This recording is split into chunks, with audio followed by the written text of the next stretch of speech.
Welcome friends, हम अब genetics पढ़ने वाले। हमने इससे पहले एक टाइटल देखा था, जो पहली वीडियो में था वो था जनरल अबाउट प्लांटिंग। तो इस सेकंड वीडियो ये हम जेनेटिक्स के बारे में डिस्कस करेंगे। तो जेनेटिक्स में बहुत टॉपिक है, 3-4 टॉपिक है वैसे तो। Principle of inheritance and variation और एक मॉलिक्यूलर बेसिस ऑफ इनहेरिटेंस, उसमें से हम जेनेटिक्स टर्मिनोलॉजी आज डिस्कस करने वाले। जेनेटिक्स टर्मिनोलॉजी, यदि आपको जेनेटिक्स टर्मिनोलॉजी नहीं समझ में आती तो आप जेनेटिक्स आप समझ नहीं पाते उतना अच्छा। हेरिडिटी, तो उसमें से पहला टर्म्स है हेरिडिटी। हेरिडिटी का मतलब क्या होता है? The transmission of character from one generation to another generation is called as heredity. मतलब एक पीढ़ी में से दूसरे पीढ़ी में जो कैरेक्टर ट्रांसफर होते, पेरेंट से जो ऑफस्प्रिंग में जो कैरेक्टर ट्रांसफर होते, उसे हम हेरिडिटी कहते हैं। Heredity is also called as inheritance. Heredity को इनहेरिटेंस कहा जाता है। तो हेरिडिटी के बारे में हमने क्या कहा था? Heredity is also called as inheritance. तो फिर हेरिडिटी की डेफिनेशन हमने इस तरह की थी, the transmission of character from one generation to another generation is called as heredity. Heredity is also called as inheritance. मतलब पेरेंट में से जो प्रोजेनी में मतलब ऑफस्प्रिंग में जो कैरेक्टर ट्रांसफर होते हैं, इस प्रोसेस को हम हेरिडिटी कहते हैं। फिर उसके बाद इसी को हमने इनहेरिटेंस कह दिया था। ओके, फिर होता है वेरिएशन। तो वेरिएशन हम कैसे डिफाइन कर सकते हैं? What is a variation? तो वेरिएशन हम इस तरीके से डिफाइन कर सकते हैं। Variation, the difference between parent and their offspring. The difference between parent and their offspring is called as variation. मतलब जो बदलाव दिखते हैं हमें पेरेंट्स और उसके ऑफस्प्रिंग से, मतलब पेरेंट्स जो प्रोड्यूस होती है ऑफस्प्रिंग, तो इसके और इसमें जो डिफरेंस हमें दिखाई देते हैं, हम उसको क्या कहते हैं? उसको हम वेरिएशन कहते हैं। तो वेरिएशन हम कैसे करेंगे? The difference between parent and their offspring is called as variation. तो ये होता है वेरिएशन। तो अभी तक 3 टर्मिनोलॉजी देखी थी, फिर से हम रिकॉल करेंगे। Heredity, the transmission of character from parent their offspring. जो कैरेक्टर ट्रांसफर हो रहे parent to their offspring is called as heredity. उसको ही हमने इनहेरिटेंस कह दिया था। फिर था variation, the difference between parent and their offspring is called as variation. तो फिर उसके बाद है फैक्टर। फैक्टर क्या है? फैक्टर कोई और नहीं, जो मेंडल ने सबसे पहले नाम दिया था कि फैक्टर है, उसको एग्जैक्टली पता नहीं था कि ये जीन है करके। उन्होंने एक नाम दिया था फैक्टर। तो फैक्टर के बारे में यदि हमें 2 लाइन कहना हो तो हम इस तरीके से कह सकते हैं, फैक्टर किसने दिया था? तो मेंडल ने दिया था। तो something is responsible for the transmission of character from one generation to another generation is called as factor. मतलब कुछ तो ऐसा है जो क्या करता है? कैरेक्टर ट्रांसफर कर रहा है एक जनरेशन से दूसरे जनरेशन में। मतलब वो क्या है तो वो मेंडल को पता नहीं था। वो बाद में डिस्कवरी होने के बाद जॉनसन ने बताया था कि वो जीन है।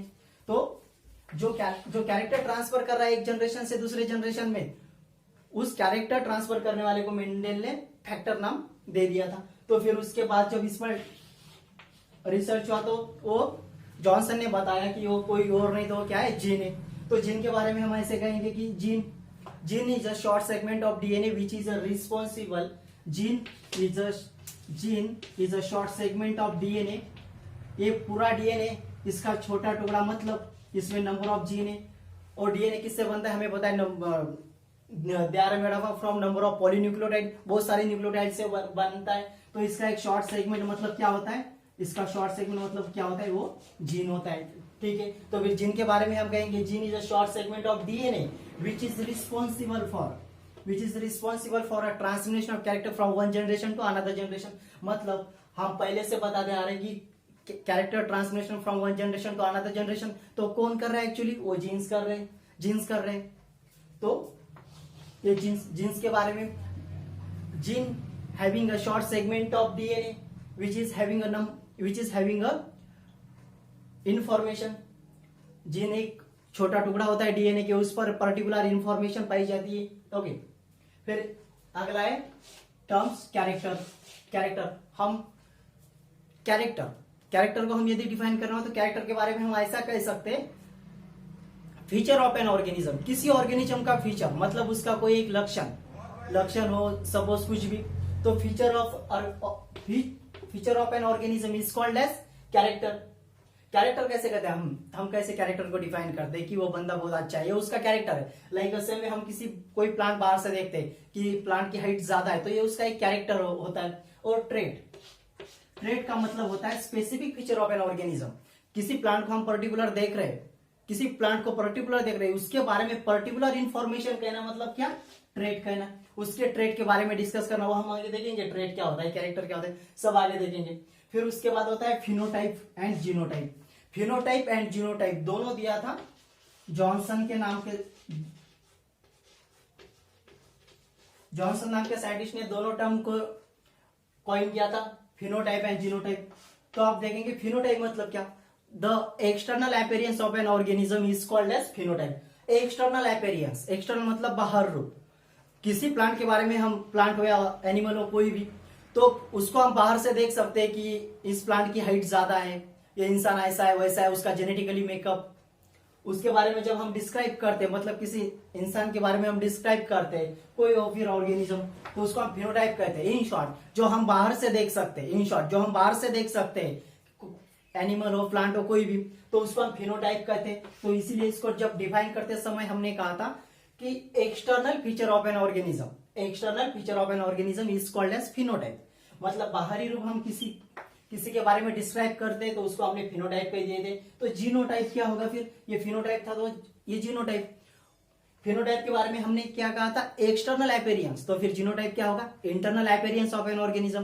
किसी ऑर्गेनिज्म के बारे में हम इंटरनल उसकी स्टडी, इंटरनल उसके बारे में डिस्क्राइब कर रहे हैं, तो ये क्या, उसके जीन हम बाहर से नहीं देख सकते, लेकिन उसकी हाइट कैसी है हम बाहर से बता सकते हैं कि इस ऑर्गेनिज्म में हाइट, बाहर से देख रहे हैं हम, हाइट अच्छी है, तो मतलब ये कैरेक्टर हमें बाहर से दिख रहा है, तो ये फिनोटाइप। तो हम वो जो बाहर से दिखने वाले हाइट के जीन है वो हम नहीं देख पा रहे, तो वो क्या है, इसकी जीनोटाइप है। और एक एग्जांपल देखेंगे हम, ये पैरेंटल जनरेशन। यदि आप दो पैरेंट है, दो पैरेंट में यदि हम क्रॉस कर रहे हैं, तो एक है टॉल, सपोज टॉल को क्रॉस कर रहे हैं डॉर्फ के साथ, मतलब कोई इंसान है, ये पैरेंट है, एक इसमें से मेल है एक फीमेल, ओके, एक टॉल एक डॉर्फ है, ठीक है। जब हम इसकी क्रॉसिंग कर रहे हैं तो फिर हमें इसके जीन्स मतलब जीनोटाइप, ये क्या हो गए, फिनोटाइप। ये फिनोटाइप है जो हम बाहर से देख रहे हैं कि ऑर्गेनिज्म क्या है, उस ऑर्गेनिज्म की हाइट ज्यादा है, तो ये हम बाहर से देख रहे हैं, और उसके साथ जो क्रॉस कर रहे हैं उसकी हाइट कम है,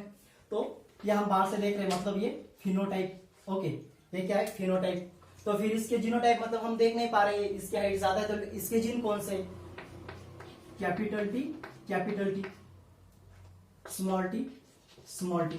जब हम इसका क्रॉस करते हैं तो F1 जनरेशन में हमें स्मॉल टी कैपिटल टी मिलता है, जो हाइब्रिड होता है। मतलब F1 जनरेशन में ऑल टॉल मिलते हैं, मतलब हाफ कैरेक्टर यहां से आते हैं, हाफ कैरेक्टर यहां से आते हैं। तो ये F1 जनरेशन में हमें कैपिटल टी स्मॉल टी मिलता है, जो इसमें क्या होता है, ऑल टॉल प्लांट्स हमें दिखाई देते हैं, या ऑल टॉल ऑर्गेनिजम्स हमें दिखाई देते हैं, ओके।